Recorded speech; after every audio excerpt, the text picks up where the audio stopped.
Assalamualaikum warahmatullahi wabarakatuh. Teman-teman, kembali lagi di channel YouTube saya, Khairun Imam. Gimana nih kabar kalian? Semoga kita semua selalu diberi kesehatan, kemudahan, serta limpahan rezeki dari Yang Maha Kuasa, teman-teman ya. Nah, di video kali ini kita akan melihat bagaimana Ustadz Adi Hidayat memberikan pesan penting, memberikan pelajaran penting kepada abah kalian, Abah Anies Baswedan, Ganjar Pranowo, dan juga Mahfud MD untuk tidak menggunakan mimbar masjid dalam berpolitik. Tapi di video ini mungkin lebih kepada abah kalian ya, Abah Anies Baswedan dan juga Ganjar Pranowo. Yang dimana isi ceramah dia ketika di UGM, Masjid UGM, itu penuh dengan sindiran-sindiran politik kepada Pak Prabowo dan juga Pak Jokowi. Dan ini sepertinya tak elok teman-teman ya, di atas mimbar masjid ya menyindir seseorang. Ya apa ya, sedikit merendahkan kali namanya. Dan tidak hanya Ustadz Hidayat, mungkin beberapa netizen juga ternyata geram dengan apa yang dilakukan oleh kedua orang tadi. Dan netizen ya menganggap Anies dan juga Ganjar tidak introspeksi diri dan mungkin mengkritik dirinya sendiri ya, apa yang telah mereka perbuat ketika masih menjabat sebagai gubernur. Utamanya Ganjar kali ya di Jawa Tengah. Berkuasa kurang lebih 10 tahun, tapi apa yang telah dihasilkan Ganjar di Jawa Tengah, teman-teman. Oke, sebelum kita mulai videonya, jangan lupa like, subscribe, dan share. Dan tanpa perlu berlama-lama lagi, mari kita mulai videonya berikut ini. Ya, saya serius. Karena ini masjid untuk ibadah. Niat kita kesini untuk ibadah, bukan yang lain. Kalau mau politik di luar. Wow, kalau mau politik di luar. Ingat ya? Hati-hati dengan orang yang biasa menggunakan masjid untuk propaganda politik praktis. Saya ingin semua diikhlaskan oleh Allah, sehingga siapapun yang terpilih, Allah tetapkan, diberikan hidayah oleh Allah Subhanahu wa ta'ala. Bukan karena efisiensi ya? Bukan ya? Iya nih, di efisiensi biar nggak ada celah buat kalian untuk bikin kayak gini rongsokan di ibu kota ya dengan harga setengah M. Orang kalau udah hatinya busuk ya itu udah jadi penyakit hati, itu susah dihilangin. Iya, memang bener di efisiensi nih ya, Burkun, Imam Mahdi palsu. Biar apa? Imam Mahdi Biar kalian palsu. pejabat-pejabat nggak bisa bikin rongsokan seharga 13 M seperti ini nih. Miris ya lihat Imam Mahdi palsu ini bulan Ramadan loh. Di dalam masjid sanggup memprovokasi umat. Belum lagi apa katanya, nanti kalau ada pemilu pilih yang benar. Udah paling benar nggak milih lu Anies Baswedan. Indonesia udah benar tidak memilih seorang bapak politik identitas. Nyatanya apa? Udah berapa banyak kasus mega korupsi yang sudah terbongkar Anies. Ntar gue ngomong kayak gini dikata ternak Mulyono, kata orang yang udah nyoblos Jokowi 2 kali. Gue juga nggak dukung koruptor, tapi Imam Mahdi palsu mendukung koruptor. Gimana? Coba buktiin kalau gue dibayar untuk bikin video ini. Jangan bacot doang lu kayak Anies Baswedan. Yang di sini tidak mengalami efisiensi, yang di sana mengalami efisiensi. Setelah kalah dari Pilpres, Anies ini kelakuannya sudah seperti Amin Rais. Betul. Menjadi aktor Betul, pemecah Kakak. bangsa ini. Orang seperti ini mau bermimpi menjadi pemimpin di masa depan itu tidak akan pernah terjadi. Orang Indonesia ini masih waras. Hanya orang gila yang bisa pilih engkau jadi presiden. Hanya orang gila yang Hanya pilih ketum Anies partai yang katanya gila ya. yang bisa mencalonkan engkau sebagai presiden. Kalau orang yang sehat pikirannya normal tidak akan pilih engkau. Wow. Jadi jangan pernah berharap menjadi presiden, ya. Dan kau kalau tidak salah punya gelar profesor, tapi kelakuan dan adabmu itu tidak menunjukkan bahwa kau seorang profesor. Ngeri kali kakak ini ya. Anehnya kau bisa kampanye di masjid, ceramah sambil menjelekkan orang, menyindir orang, menjatuhkan orang pada saat kau ceramah di masjid. Otakmu itu taruh di mana, Nis? Otakmu taruh di mana? Waduh. Sekarang kau itu hanya masyarakat biasa yang diatur oleh pemerintah. Jadi ikuti saja, berbuat baik saja. Kalau punya mimpi untuk menjadi pemimpin di masa depan, taburkan kebaikan. Masih ada 5 tahun dari sekarang untuk pemilihan presiden. Siapa tahu pada saat kau berbuat baik, orang ingat kebaikanmu, kau dipilih. Tapi kalau modal begini jangan pernah berharap jadi presiden. Suasananya agak remang-remang di sini. Bukan karena efisiensi ya. Waduh, bukan karena Bukan ya. Barangkali Presiden sibuk bekerja, sibuk banjir-banjiran kunjungi warganya, membawa bantuan, membawa apa yang dibutuhkan oleh warganya, duduk bersama warganya, buka bersama dengan warganya, tidak menggunakan perahu karet, tidak menggunakan helikopter. Disindir sama ternak onta ya kan. Listrik di sana saya perhatikan Pak, listrik di sana agak redup, tapi bagian imam terang benderang. Yang di sini tidak mengalami efisiensi, yang di sana mengalami efisiensi ya. Kritik yang disampaikan oleh warga RT 16 dan RW 24 terhadap pemerintahan Prabowo dan Gibran masing-masing menunjukkan tensi kepentingan politik yang arahnya adalah melakukan serangan politis terhadap rezim pemerintahan Prabowo Gibran. Namun bagi seorang Prabowo dan Gibran, kritik itu tidak sama sekali mempengaruhi kinerja mereka, bahkan apa yang dikritik itu malah berbalik kepada Anies Baswedan. Bentar teman-teman, saya tuh nggak habis pikir ya Anies ngomong kayak gitu tadi loh. Saya nggak habis pikir loh. Kok bisa gitu? Di sana katanya gelap, di sini terang, di sana efisiensi, pemimpinnya tidak efisiensi. Kok bisa gitu? Lemes, apa sih lemes ya? Mulut lemes gitu ya? Lemes banget mulutnya cuy. Hah? Kok bisa sekelas Anies Baswedan ngomong kayak gitu di mimbar masjid lagi? Waduh, nyindir-nyindir gitu ya. Ganjar Pranowo. Mengapa?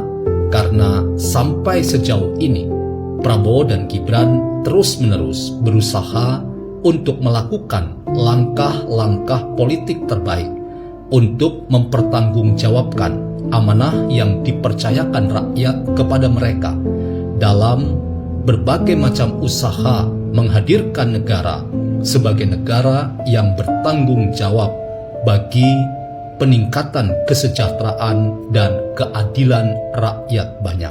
Karena itu, kritik yang dilontarkan oleh Anies Baswedan yang mempertanyakan program efisiensi Prabowo itu ternyata tidak menunjukkan bahwa pemerintahan Prabowo ingin membuat program-program yang pro rakyat yang langsung bersentuhan dengan hajat hidup orang banyak dikurangi porsinya. Malah apa yang dituduhkan bahwa efisiensi itu ternyata justru memberikan manfaat besar, bahwa program prioritas untuk kesejahteraan dan keadilan rakyat justru ditingkatkan karena ada anggaran yang sengaja ditujukan pada kepentingan rakyat luas karena program efisiensi tersebut. Sementara itu, kritik Ganjar Pranowo tentang Danantara yang dianggap tidak dapat dipertanggungjawabkan itu justru dipakai oleh pemerintahan Prabowo Gibran untuk menyelamatkan aset negara dan kekayaan uang negara untuk tidak bocor dan lari ke pihak yang tidak bertanggung jawab. Nah, untuk Danantara ya, salah satu proyek yang akan dijalankan Danantara itu adalah proyek hilirisasi, teman-teman. Semua sektor hilirisasi akan digodok oleh Danantara. Dan ini langkah awal yang sangat luar biasa dari Danantara di bawah kepemimpinan Pak Prabowo Subianto. Justru Danantara adalah lembaga atau badan negara untuk menyelamatkan kekayaan rakyat Indonesia yang ditujukan pada akhirnya untuk meningkatkan kesejahteraan dan keadilan rakyat. Dalam konteks ini, teman-teman, catatan yang disampaikan oleh warga RT 16 RW 24 itu tidak memiliki argumen yang kuat, dan karena itu Prabowo Gibran teruslah melangkah dengan keberanian untuk melakukan tindakan-tindakan politik bagi kesejahteraan dan keadilan rakyat banyak. Jadi janganlah, kalau mau demo silakan, menyampaikan pendapat silakan, kritik silakan, tapi kalau hoax, memaki, menghina, memfitnah itu DFK ya kan? ya jalurnya sudah jalur yang beda, itu udah pidana. Dan Saya berharap sih di pemerintahan Prabowo Gibran ini yang begitu-begitu segera dieksekusi, ya. Jangan dirangkul, karena kalau dirangkul model-model seperti itu malah seneng, ya. Kalau dirangkul, bukan seneng, sorry saya koreksi, orang-orang seperti itu kalau dirangkul besar kepala, ya. Karena kalau mereka dirangkul, mereka merasa pemerintah lemah. Pak Prabowo ya sudah berkaca kan di zaman Pak Jokowi, ya. Pak Jokowi coba merangkul orang-orang itu, merangkul agar supaya mereka bisa ke jalan yang benar, tapi merasa besar kepala, ya, sehingga semakin jadi. Makanya kan saya bilang di podcast kemarin itu, orang-orang yang memaki Pak Jokowi, memfitnah, menghina, itu ya udah kebanyakan orang-orang dewasa, ya. Dan di tahun 98 waktu kita demo turun ke jalan waktu reformasi, mereka tuh nggak pernah ada, ya. Mereka itu para pengecut, ya. Kalau bisa dibilang di zaman itu mereka ayam sayur, pegang burung lah, saking takutnya gitu. Ya kalau kita alhamdulillah kita ada di lapangan lah. Pasti banyak yang herannya, kenapa sekelas ketua umum seperti Megawati itu seperti punya aturan sendiri, ya, untuk orang di pemerintahan bangsa kita. Padahal yang namanya presiden seperti Bapak Prabowo sekarang menjadi presiden ini mempunyai peran penting dan juga perintahnya itu wajib dilaksanakan, ya. Tapi kok bisa ditentang, ya, lalu orang-orang pemerintahan yang baru dilantik ini bisa nurut nih sama Mega, walaupun nggak semuanya. Jadi menurut saya wajar sih kalau Bapak Jokowi tiba-tiba membelot dan tidak merasa nyaman di PDI Perjuangan. Ya ini seperti ini, ya. Bapak Jokowi ini bekerja untuk rakyat, bukan untuk partai. Makanya beliau membuktikan bahwa Bapak Jokowi ya di tahun 2019 di periode kedua beliau tidak bisa setir. Disitulah timbul kebencian. Ya, paham sampai di sini? Iya, paham ya semuanya, ya. Nah, teman-teman, itulah tadi beberapa video yang bisa kita simak, yang bisa kita saksikan pada kesempatan kali ini, dan menarik, ya. Bagaimana tadi Ustadz Adi Hidayat kesel dengan orang-orang yang selalu berpolitik dalam masjid. Waduh, selalu menggunakan mimbar masjid dalam menyebarkan kebencian, memprovokasi, omon-omon. Di tengah Presiden Prabowo Subianto dan Wakil Presiden Gibran sibuk bekerja, terjun langsung ke masyarakat, merasakan apa yang sedang dirasakan masyarakat, korban banjir. Ada yang asik-asik di mimbar masjid berkoar-koar nggak jelas, teman-teman. Ada sampai nyinyir efisiensi di mimbar masjid loh, nyinyir soal efisiensi. Aduh, terus ada yang bilang pendukungnya, mimbar masjid pusat politik Islam, pusat peradaban untuk memajukan peradaban Islam. Di zaman Nabi berpolitik di dalam masjid. Aduh, segitu doang ternyata ternak-ternak onta, ya, pola pikirnya. Disamakan zaman Nabi dengan zaman sekarang, teman-teman. Ini kan terus yang disamakan politiknya. Aduh, luar biasa ente, ya. Luar biasa. Pantas aja seorang Anies Baswedan bisa kalian sebut Imam Mahdi. Ya pola pikirnya begitu, teman-teman. Aduh. Dan bagaimana tadi, ya, abang yang dari Indonesia Timur, waduh, sangat keren, sangat tegas.